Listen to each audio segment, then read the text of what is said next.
Welcome to the Waking Up Podcast. This is Sam Harris. Okay, this is an Ask Me Anything episode. And just one housekeeping item here. I noticed the other day that Amazon canceled my affiliates account. This is the account that allows me to post links to books and to have some portion of your shopping on Amazon through those links come back to support the podcast at no extra cost to you. And they did this because apparently I was in violation of their policy. You can't tell your podcast listeners that following these Amazon links does support the podcast. I'm not sure why they consider this some kind of unethical inducement. It's obvious that this is why podcasters and content creators use Amazon affiliates links. But honestly, I had never read the fine print, and I don't know how frequently it gets updated. I was certainly not in conscious violation of their policy. And, I don't see anything unethical about either way of thinking about this. Obviously, Amazon can have any policy they want. But this is just to inform you that those of you who have been supporting the podcast this way can no longer do that, and that those links are now retired. The only ways to support the podcast are through my website at samharris.org/support or through Patreon. And you can find a link to Patreon also on my support page.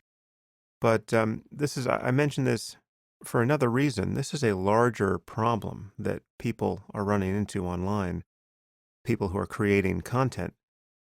Those who use YouTube ads, which I don't, are often finding their videos demonetized suddenly based on some algorithmic or editorial concern about the content. Podcasters and videographers are just finding that their online businesses evaporate overnight. And I've heard from many ex-Muslims and secularists that their Facebook pages have been canceled based on some perceived blasphemy or even an organized campaign launched by their religious critics. So it's just a fact that many content creators are very vulnerable to the decisions made by these platforms. And it's easy to lose sight of this vulnerability when we're on social media and building a platform there. Platforms that can be not only useful, but indispensable for writers and artists and podcasters. We are using someone else's platform. We are essentially sharecropping for Facebook and Twitter and YouTube. And this can all go away overnight. It's the Wild West out here still when it comes to producing digital content. Okay, so this is an Ask Me Anything podcast.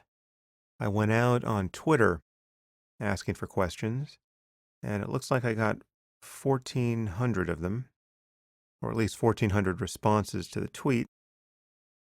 Now, I'm going to go through these more quickly than usual in the interest of both hitting more points and seeing if I can do it. One of the features I'm building into my meditation app is a Q&A feature where I can answer questions live. So I can announce that I'm going to be on the app for the next hour, come and ask questions, and it'll be like an audio version of Periscope where you can type in questions and I can respond. And I've never done this really, so let's see how it works. Maybe this feature is something I don't need at all, because it'll just cause me to put my foot in my mouth again and again. Okay, first question. Is it possible that the mindfulness notion of the self being an illusion is itself an illusion? Well, almost anything is possible. I'll tell you why I think it's not an illusion. The classic illusion is something that seems a certain way, but then you pay more attention to it. You study it more carefully, and it seems another way, right? So it collapses into another form on the basis of paying more attention to the phenomenon. This can be true of visual illusions. You think there's a triangle there, but then you see that the sides of the triangle don't even exist, right? Because they've been merely implied. So you pay more attention and you see that there is no triangle there on the page, even though there seems to be one. Now, the sense of self, the sense that there's a subject in our heads, a thinker of thoughts, that is a feeling that if you pay more careful attention to it, goes away. And every time it comes back, once you actually know how to pay attention, it is by virtue of being distracted, being captured by something else, being lost in thought, actually. And then when you pay attention again, it goes away. And once you learn how to pay attention, once you really learn how to meditate, it goes away every time. You reliably fail to find this feeling that you've been calling I. Now, I talk much more about this in my book, Waking Up. I will talk much more about this in my forthcoming meditation app. But the idea that there may really be a self that just disappears or seems to disappear every time you look for it is no more compelling to me than the idea that there really is a triangle on the page in the Kniza-Klein illusion, and that it only seems to disappear every time you look for its sides. And if you're not familiar with the illusion I'm talking about, Google Kniza-Klein triangle, and you'll see a triangle bounded by 3 partial circles, or what seems to be a triangle. But again, much more on that in my book, Waking Up, and in my forthcoming app. Tell me some real-life examples that are good for society and that are informed by Charles Murray's research in the bell curve. I guess I should say a few things about the Charles Murray podcast. I got some considerable criticism for that. Glenn Greenwald called me a racist. No surprises there. But I got actually much less criticism than I would have thought, as did Charles. I think we were both pleasantly surprised by the reception. I think he said in his email to me that I appear to have gotten more criticism for having him on the podcast than he was getting for being himself. But in any case, I didn't get all that much. I think people got the point of what I was doing there, which makes me happy. The point of the conversation was not to talk about differences in IQ across race. As I think I made clear, that topic doesn't really interest me, and I share some of the skepticism communicated in this question. When I asked Charles what the point of this kind of research was, many of you felt that his answer was insufficient and a little confusing. I can tell you what I took his answer to be. He seemed to be saying that if we are misled by an irrational expectation that intelligence must be the same statistically across populations, then we will perceive any difference in representation of racial groups or ethnic groups in the various walks of life as being synonymous with racism or bad policy. To take another potentially inflammatory example, it would be conceivable to think that because the number of Jews in the NBA isn't exactly in register with the number of Jews in the population, well, then there's some latent anti-Semitism operating there, keeping Jews off the basketball court. Now, does anyone think that? I doubt it. But Charles's general concern is clearly that our expectations and our policies track real facts in the world, and that we not go in search of problems that don't exist, and that we not make other problems that clearly do exist worse by giving them bad remedies. Now, our conversation didn't go into social policy with any depth at all. And I think at one point in the podcast, I simply said, I'm not informed enough about the consequences of various policies to even have that conversation. But the real purpose of that podcast episode was to perform a kind of exorcism on the topic and Murray's reputation. Again, we're talking about a man who cannot stand up on a college campus without encountering the threat of being physically hounded off of it. UC Berkeley, just the other day, declared that it could not keep Ann Coulter physically safe were she to come to the campus to talk to the college Republicans. Now, I don't agree with Ann Coulter about much. I'm not at all inclined to invite her on the podcast because I think what she says is either boring or insincere, but it's pretty clear we are having a breakdown of civil society when a college cannot keep her safe and puts the onus on her, at least implicitly, and her views, and the views of those who want to hear her speak, rather than on this moral panic that is shutting down conversation on the left. So I wanted Murray here, above all because I realized that I had been somewhat complicit in his defamation merely by my benign neglect of his work. Once it became clear to me that he was a well-intentioned and careful scholar, whatever the merits of his research in fact are, he was not at all the golem that had been created by the hysteria on the left. So, I had that conversation with Charles. I enjoyed it. Most of you seem to find it quite illuminating, and I have no regrets there. We have to be able to talk about facts without at every turn claiming that those with whom we disagree are evil. If you want to see some criticism of the bell curve that came out contemporaneous with its publication, in this Twitter feed, Michael Shermer linked to one of the articles published in Skeptic magazine. If you go to skeptic.com and search bell curve, presumably you'll get some older articles there, at least one of which is critical. But I should say that there's nothing that I've heard since my podcast with Charles that suggests to me that he was misrepresenting the state of the science circa 2017. In fact, one person I heard from was Richard Hare, an emeritus professor at the University of California, Irvine.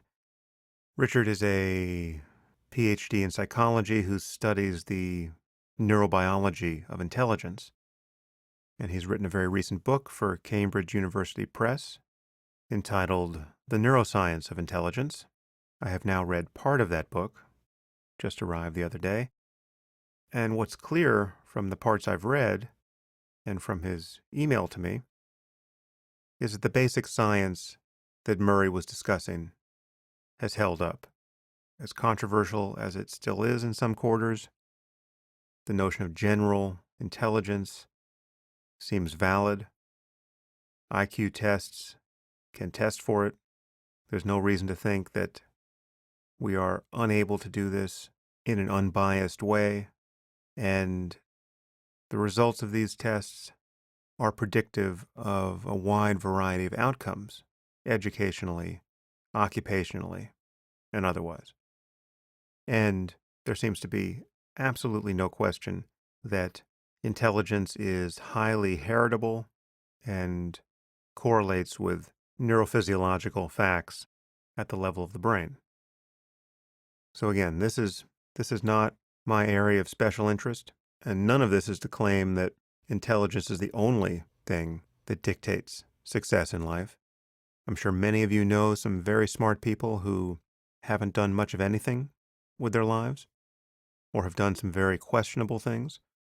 I certainly know such people, and no doubt we will find out more about the brain basis of intelligence in the coming years. Whether we will be able to augment it directly by brain-machine interface, that's another question that has come up, I see, repeatedly here. Many of you have asked what I think of Elon Musk's new company, Neuralink, and his goal of building a brain-computer interface that not only will be useful for people suffering neurological injury or disease, but will be so useful and so readily adopted that we will all become cyborgs. And plug our brains directly into the cloud? Well, first I should say that I don't have any inside information on this. I actually haven't spoken to Elon about this much, apart from early conversations about the fact that he was doing this. Most of what I know about the company I learned recently from Tim Urban's blog post about Elon and Neuralink, which you can read on the Wait But Why blog. And if you don't know Tim Urban and his blog, you really should. He's fantastic. He's another one of these content creators who you can support on Patreon, as I do. He's amazing. I'll have him on the podcast at some point because he's doing something very unique. And he's written these very long, really book-length blog posts on Elon and his various companies. He's done it for SpaceX and Tesla, and he just did one for Neuralink. So you can read there just how daunting the technical challenges are in doing this, just what it means to put an array of whatever material composition on the cortex or implant anything into the brain, hoping to be able to read out the activity of vast numbers of neurons so as to get the data of conscious and unconscious thought out into the world, much less reading programs from the world back into the brain so as to influence its functioning. This is an incredibly daunting challenge. I think it's no exaggeration to say this is the most ambitious thing technically that we can imagine. When you consider the possibility of helping people whose brains have been damaged, either by injury or illness, well, then this is totally uncontroversial. It's a wonderful thing to be attempting. And there's already some progress on those fronts. But when you imagine the bigger picture of fundamentally augmenting human intelligence so that we're not in a losing competition with the machines of the future, well, obviously, there are a few assumptions there that will be controversial, and at least one that strikes me as potentially far-fetched. And that's the assumption that it will be possible to do this in a way that is sufficiently non-invasive so that we'll all want to have our brains connected to the cloud. Anything that requires neurosurgery, obviously, is setting the bar pretty high. And it remains to be seen just how non-invasive a brain-machine interface can become. But the technical challenges are fairly astounding, and Tim Urban's blog post will give you a good sense of what they are. Do you think reducing wild animal suffering is a moral blind spot of modern humans or a moral error? I remember hearing about some vegans who thought it a moral duty to prevent various predators on the African savanna from killing their prey. Who knows if that was just a slander of vegans, but I'm sure somebody's capable of thinking that. It is a kind of reductio ad absurdum of an ethical concern for animals. But the underlying fact is that nature is not a theater of moral concern. Really, it is an abattoir. Everything is getting eaten.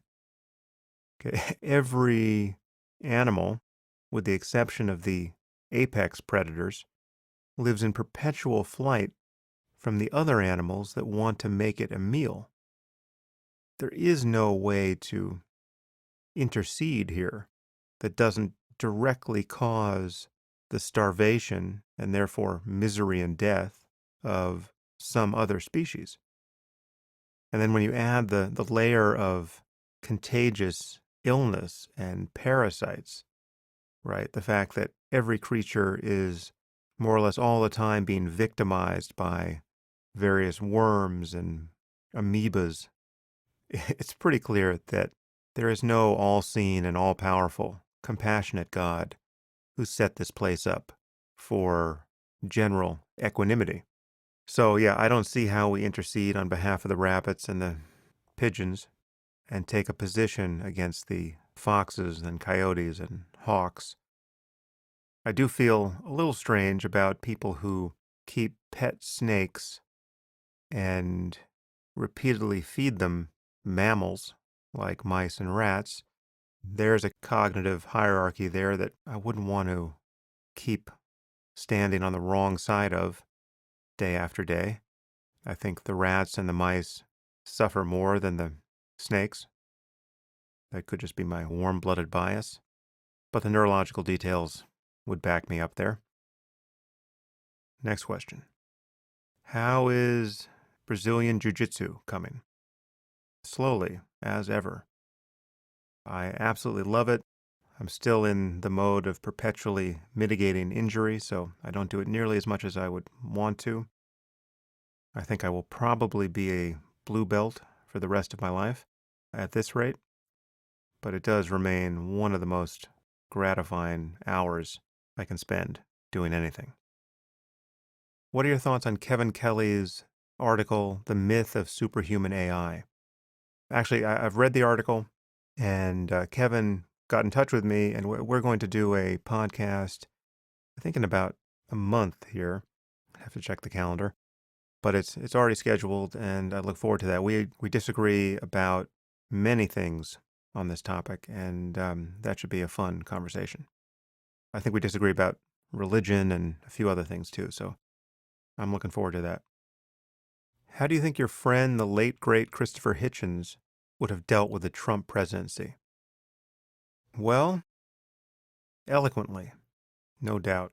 And he is missed more than ever at this point, I would say. Once again, many people are under the impression that he hated the Clintons so much that he would have obviously sided with Trump. Given what I know about Hitch, that seems almost perfectly delusional. I honestly cannot imagine a candidate and his surrogates who are more at odds with Hitch's deepest intellectual values.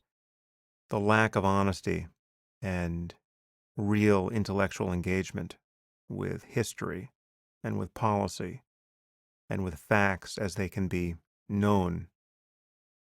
But unfortunately, we do not have the pleasure of his company now. And if you think I'm soft on the Clintons, go back and listen to my podcast with Andrew Sullivan that we did in the run-up to the election. I certainly share most of Hitch's view of both Clintons. But we now have the president we have. And barring some impeachment proceeding relative to the Russian hacking scandal, it would seem we have to make the best of it for the time being. Will you do a podcast with Ben Shapiro on religion? Many people have asked that I do something with Ben. I am certainly open to it. In fact, Dave Rubin has threatened to get us together on his show. I'm not entirely sure what we would get into, but Ben is obviously smart, and we disagree about many things, although Trump is not one of them. Ben is last I looked, not a Trump fan. But he is a conservative, and I believe he's a conservative or even Orthodox Jew. Not sure, but no doubt there's something to disagree about there, and I am open to it. Not sure when it's going to happen, however. Some of you have noticed my trolling of Jocko Willink and his trolling of me online. I forget how this started. I think I once revealed that I was a fan of Downton Abbey on a podcast and started getting slammed for it on Twitter. And then I just went out. I just lurched at Jocko on Twitter saying something like, well, I happen to know that when Jocko's doing his deadlifts in his basement at 4 a.m, he's watching old episodes of Downton Abbey. Isn't that right, Jocko? Those of you who don't know Jocko, Jocko is a Navy SEAL and now New York Times #1 best-selling author of the book Extreme Ownership with his Navy SEAL co-author, Leif Babin. And Jocko's also a Jiu-Jitsu black belt. He's about the most macho guy you will ever meet, but also one of the nicest guys. Anyway, so people have been trying to get us together to debate free will, I think. So because his kind of core ethic and productivity hack is to take what he calls extreme ownership over the things that happen in your life. When your efforts come to naught, don't blame the world, don't blame other people. You have to own the whole process. That's how you improve. That's how you inspire more trust in people who are collaborating with you. There's a lot to be said about the wisdom of doing that. And people seem to think that this is at odds with my view of free will. It may be in certain cases, but generally speaking, I don't think it is. But in any case, people want us to debate free will, which I would be happy to do. So we've been pitted together online, and Jocko has been threatening to demolish me in debate, and I have been threatening to physically demolish him. And I would encourage those of you who listen to the Jocko podcast to listen to his more recent episodes to detect any sign of fear in him. He can only conceal it for so long. He's got to be under a lot of pressure, knowing that I'm out here training. Hearing from some people here who used to be religious and got reasoned out of their religion by me and others. It's amazing that many people think this never happens. It happens all the time, and I continually see the evidence of it. So this idea that you can't reason people out of their faith is just not true. What you can't generally do is do it within the hour of a scheduled debate or otherwise on demand. But it happens. How would someone lose their faith? Just a blow to the head or a good scare? No, generally it's one of two ways.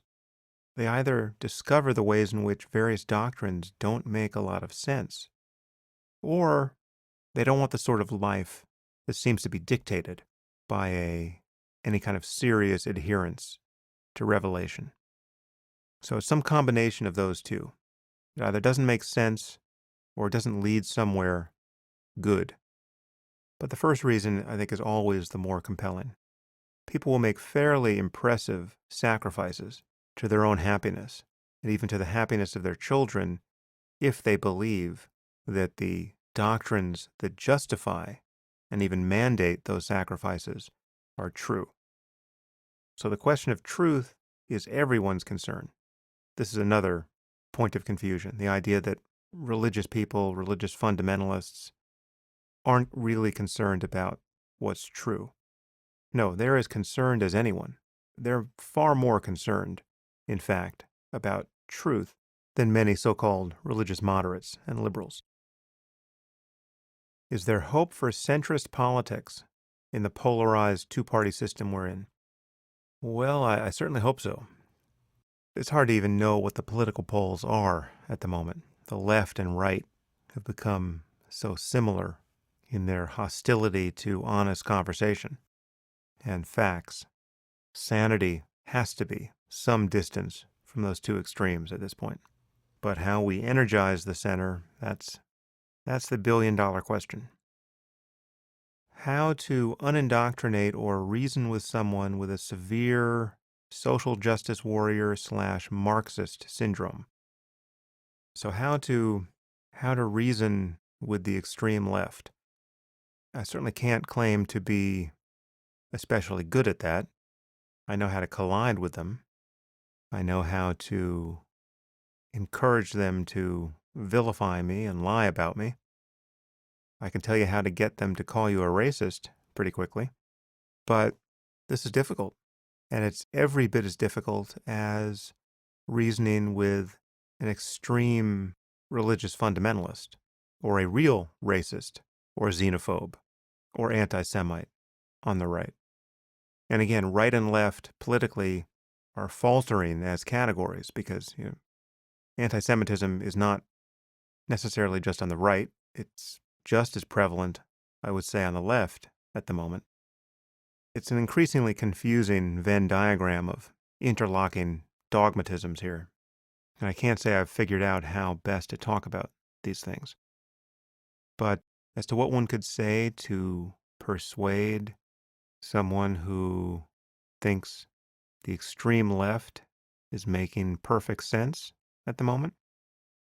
Well, you might say that you've become so enamored of the traditional wisdom of Islamic culture, particularly in places like Egypt, and you want your daughter to appreciate it. You don't want her growing up in the increasingly nationalistic and even white supremacist bubble of American exceptionalism. So you've sent your daughter to Egypt, where she will be given a belated clitorectomy and encouraged for the better part of a year to memorize the Quran to the exclusion of everything else she could be paying attention to. And see if your liberal friend sees anything wrong with that. What could possibly be wrong with that? There's really nothing to say if you are far enough to the left. And the moment you spell out what's wrong with that, you have to admit, if you're honest, that the things that are wrong are universally so. If you would be a bad parent to treat your daughter that way, depriving her of all the opportunity, aka privilege, she has in the West, only to consign her to the crucible of misogyny and sexism and genital mutilation and religious bamboozlement she would encounter in a traditional Muslim context, well then you have to extend that value judgment across the board. You're unlucky to be a girl born into a society where 98% of girls get clitorectomies, as is the case in a country like Somalia, as I believe is nearly the case in a country like Egypt. And to be taught to memorize the Quran to the exclusion of everything else is a colossal waste of human intelligence and creativity. Does your friend doubt that? If it's wrong for you to do it, it's at minimum less than perfectly optimal when the Egyptians do it or the Somalis do it.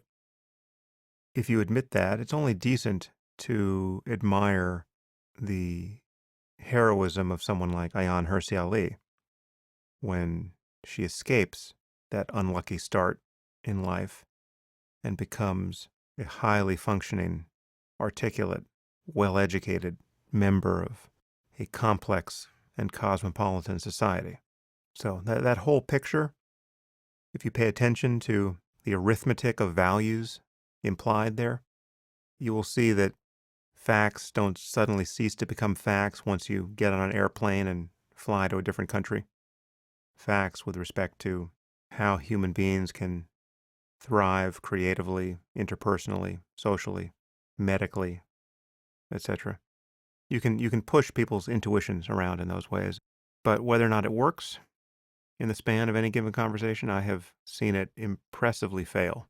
And I discuss a specific encounter that fairly blew my mind on that point in my book, The Moral Landscape. Can you share some insights on parenting? How did rational and mindful Sam Harris handle an angry toddler? Oh, well, I suppose with the same slack-jawed exasperation that many new parents do. I certainly can't claim any special competence here. I can only say that there's no question mindfulness helps. And I would be a much worse parent without it.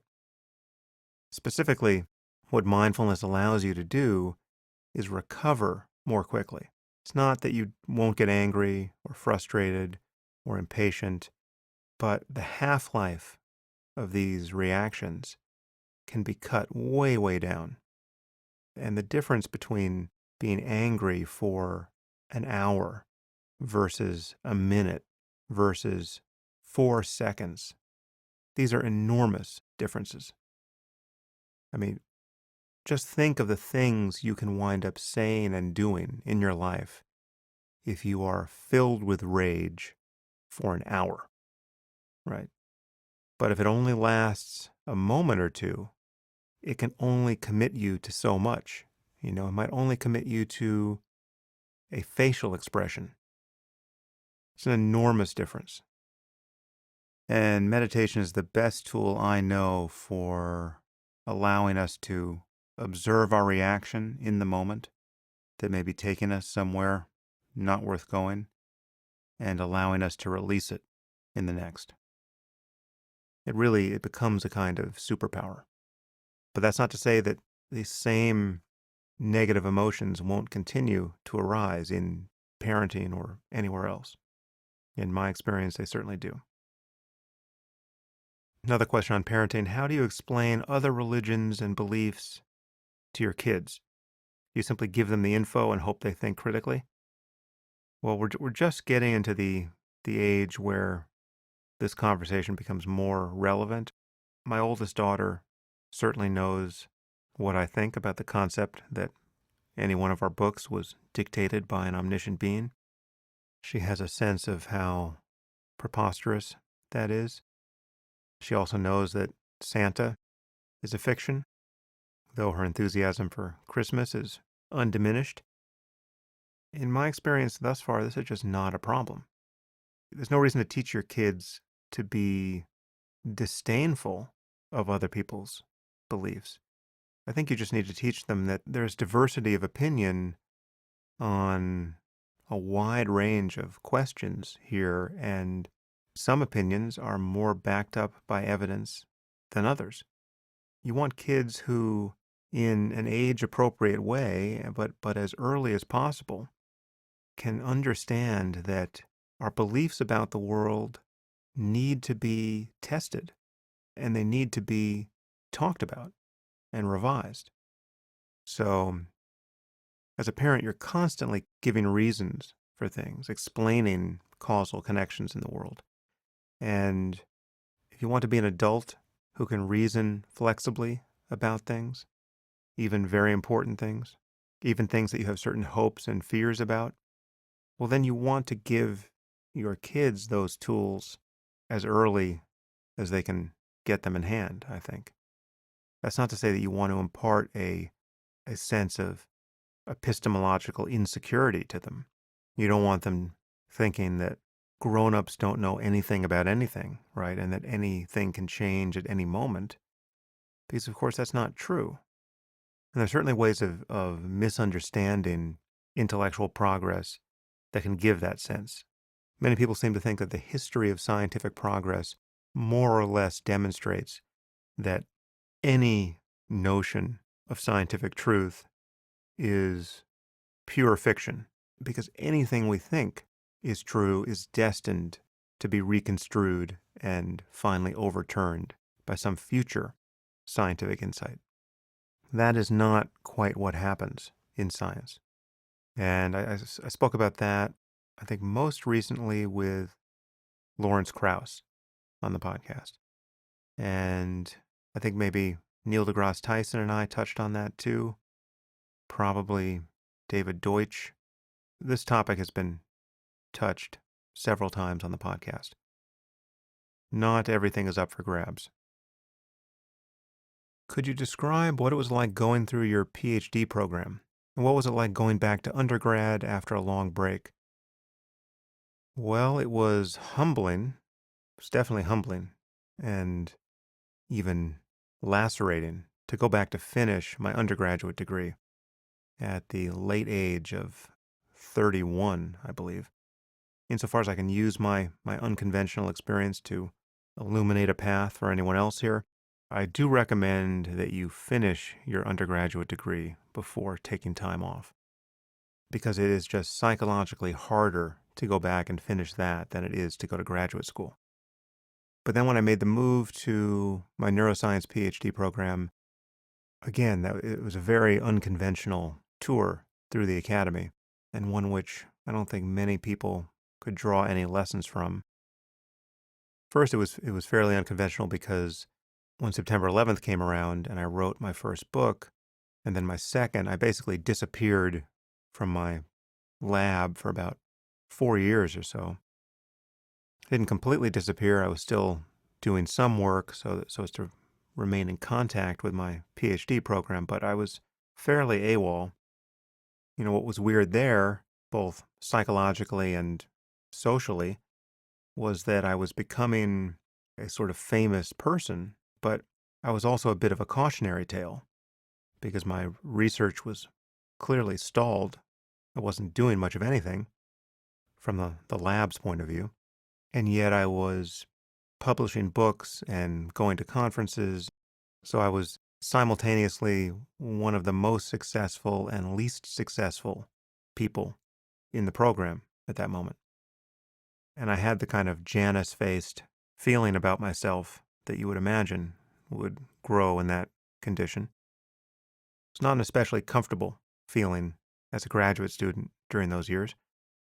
But as far as the coursework that preceded my research, well, that was all fine. That I just worked hard, and I've always been a good student, so there were no problems there. But as far as getting my research on track, just motivationally, that was hard because there was definitely a point where it was hard to step away from writing the next book and decide to go back into the lab and write my dissertation. Now, I did sort of kill two birds with one stone there anyway, because I then heavily edited my dissertation and made it my third book, The Moral Landscape. So there was an efficiency I found even there, but I did have to sort of get behind myself and push. And my wife, Annika, was a very good influence there as well. So anyway, it worked out, but it was very clear to me that I was not someone who wanted to spend his life in the lab. I really wanted to write books and think about the points of contact between scientific research and the philosophy of mind and moral philosophy, and increasingly public policy and our political conversations about how we all want to live. And while I did just publish another neuroimaging study recently with my friend Jonas Kaplan and his colleague Sarah Gimbel at USC, there are tens of thousands of neuroscientists doing experiments right now. Whether I think about and write about their data or my own doesn't much matter to me. I don't think my strengths are necessarily best expressed in my coming up with the next experiment that needs to be done so that we can understand something new about the mind. It's not that I don't get ideas for experiments, but I think the experiments I can think of eventually will get done by somebody else. I'm much more interested at this point in thinking about where the preponderance of data is pushing us, or should push us, as a species. What's your gut feeling on the prospect of military conflict between the U.S. and Russia, China, and North Korea in the near future? I look into my gut at this moment, and I do not have a feeling. I wasn't spending my day worrying about it until you asked the question. I don't think I will spend the rest of the day worrying about it, so I must think the probability is fairly low in the near term. I mean, obviously, it's totally rational to worry about this problem. And one of the scary things, in my view, about the current administration is that you get the sense that we have a president who is not at all thoughtful about what the risks are here, much less how to deal with them, and that his various statements are merely provocative. In the special case of North Korea, I think it is a very interesting problem ethically and politically. What can the community of nations do in light of what I've often described as a hostage crisis? There's very little diversity of opinion on this, and for good reason. The North Korean people, whatever they think is true, however successfully brainwashed they have been by the political cult in which they've been raised, these people are unlucky. And if we could rescue them from their captivity, that would be a good thing. But how do you do it? How do you get China to sufficiently help us do it? These are political and military problems in the end, for which I'm not sure anyone has a good answer. Will you have someone studying transgenderism biologically on at some point? How are you forming your opinions around this issue? Slowly, I would say. I'm not really very focused on this, but I think I will tackle it at some point because it seems increasingly consequential and interesting. I think there's no question that there's a biological basis for this, as there is for basically everything about us that we care about. Do I think people choose to be transgender? I think the answer to that is pretty clearly no. And even if you want to grant some scope to choice here, well, our choices too are the product of our brains. So you have a biological understanding of choice even then, at least in large part. But I consider myself fairly uninformed on this issue.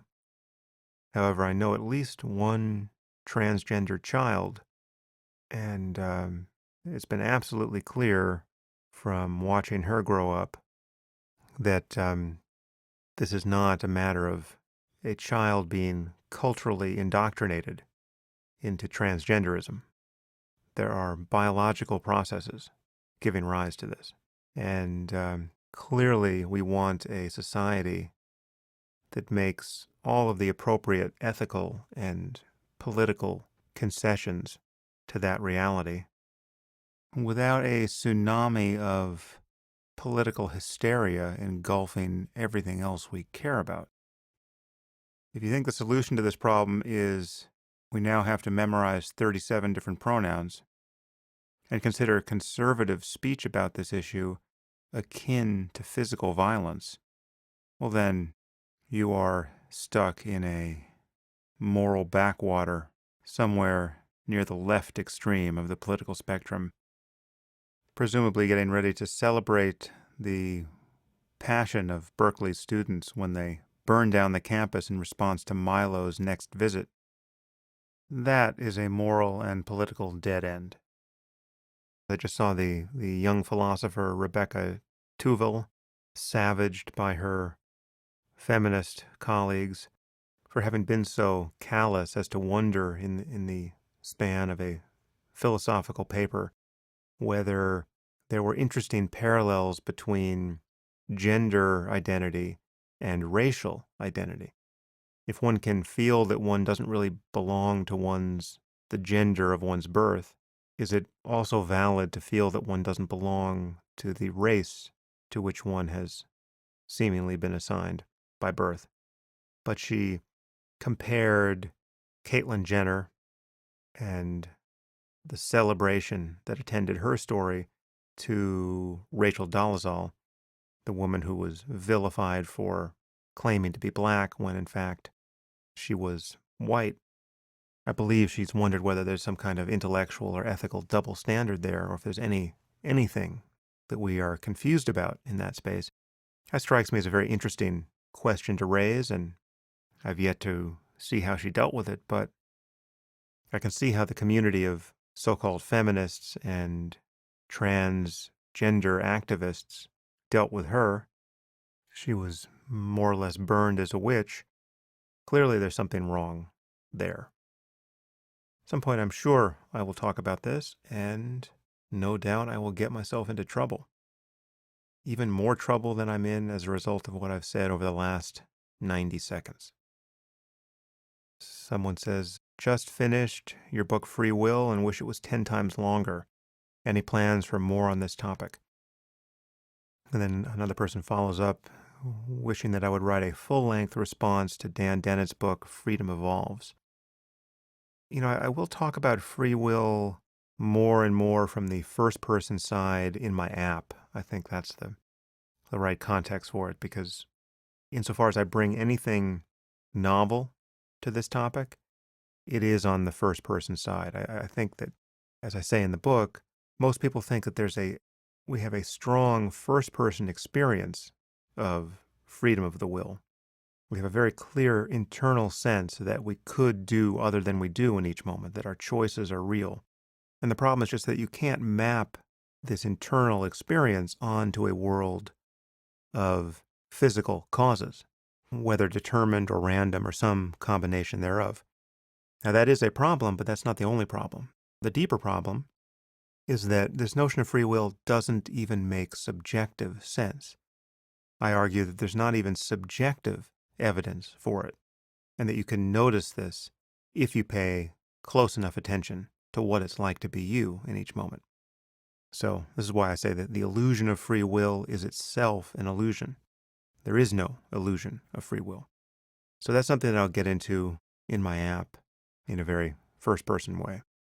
And Dan Dennett and I actually just had a impromptu roundtable discussion about this at TED. That was not recorded, to my knowledge, so that is lost to the winds of time. But it was a good conversation and our most civil one to date, I would say. I think Dan and I have fully buried the hatchet on that topic, and it was great to see him. Maybe one more here. And again, sorry, this is scarcely a dozen of more than 1,000. Hey, Sam, do you plan to read more of The End of Faith? Yes, I was jailbreaking my book, The End of Faith, on this podcast because apparently the audio version is so terrible, which I did not read. So yes, I will get back to that at some point. I've just been so busy with people to talk to on the podcast. I think I got through chapter 3, so I will continue eventually. Do you think having a large vocabulary is valuable in your line of work and life in general? And what is your advice for expanding it? I certainly think it's valuable because if you don't have the word for something, you are, generally speaking, cognitively closed to the thing itself. There's some exceptions here. If you don't know the name of a certain flower, you can still point to it. You can still think about it. You can still form an opinion about it. You just can't reference it in speech. But most concepts aren't like that. Not having the word often means that you don't have the concept either. Take a common word like perpendicular. Until someone has taught you that concept, you may have some unconscious sense of that particular spatial relation, but you're certainly unlikely to have a precise one. And not knowing the word orthogonal, which in some ways is just a synonym for perpendicular, you're probably not noticing the kinds of distinctions people make about various ideas and processes in the world. People speak about scientific variables or one thing or another being orthogonal to the topic of interest, perpendicular to it, which means in this case that it's statistically independent of the variable you're talking about. So, what percentage of the population uses the word orthogonal with any comfort? Has to be pretty low, but it's valuable to have that word in your head and thousands like it. As for how to expand your vocabulary, I think you can buy a vocabulary book and deliberately learn lists of new words. That's not a crazy thing to do as a young student. I actually remember being given a book by my father called 30 Days to a More Powerful Vocabulary when I was, I don't know, I had to be 10 or 11, somewhere in there. And I remember doing its exercises and deliberately learning new words, like classic SAT words like gregarious. And I think it taught you some of the etymology of words. I remember that kind of priming the pump for me in terms of my wanting to know the meanings of words as I encountered them.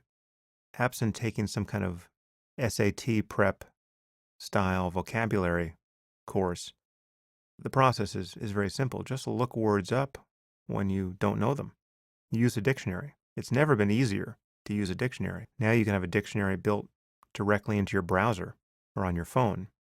I remember what it was like to actually physically have to walk across the room and pull down a very heavy book. Now there's less of an excuse to be lazy. Just look words up, and your understanding of them will gradually grow. But I'd be the first to acknowledge there is a tension here between loving language and using big and useful words, because That's what they're there for. And staying in touch with your desire to communicate effectively with as many people as you can communicate with. So I think I write more simply than I used to. I use simpler words when the simpler word will do the job. And I think there is a kind of sweet spot here, but I acknowledge it's actually hard to find because when you look at someone like Christopher Hitchens, who wrote and spoke so beautifully, much of the pleasure I took in his writing and speaking can be attributed to his vocabulary. He was someone who would, with an unusual lack of self-consciousness, use big words and make historical allusions that he had to know would lose a significant percentage of his audience, like 99% of his audience. And he would just keep on rolling, right? He wouldn't stop to define these words pedantically or remind his audience of the figure or event in history he was referring to. And that, while admirable in some ways, is also a problem in others. And there's just no way to split that baby to make a biblical reference that Hitch would not have felt the need to specify in a way that is going to satisfy everybody. But insofar as you want to understand what other people are writing and saying, by all means, look up the words, learn them. There's only about 1 million or so in English. And on that note, I think I will leave it there. This has been a bit of an exercise in my being a little less long-winded than normal. Feel free to let me know how that worked out. On Twitter, I guess, is the best way. I don't know how it will sound to all of you, but I just kind of raced on down the list here. Didn't screen anything in advance. And I'm not really the best judge of whether that is useful to you all. So it would actually be good for you to let me know. Because if I build this function into the app, this will be a far more common practice. And I don't want to waste anyone's time. Once again, thank you for your questions. And I will be back to you soon with another conversation on the Waking Up Podcast. Until next time. If you find these conversations valuable, there are many ways you can support this podcast. You can leave reviews on iTunes or anywhere else the show appears. You can tell your friends about it or link to it on social media. Or you can sponsor the podcast directly through my website. All the resources you need to support the Waking Up Podcast can be found at samharris.org/support.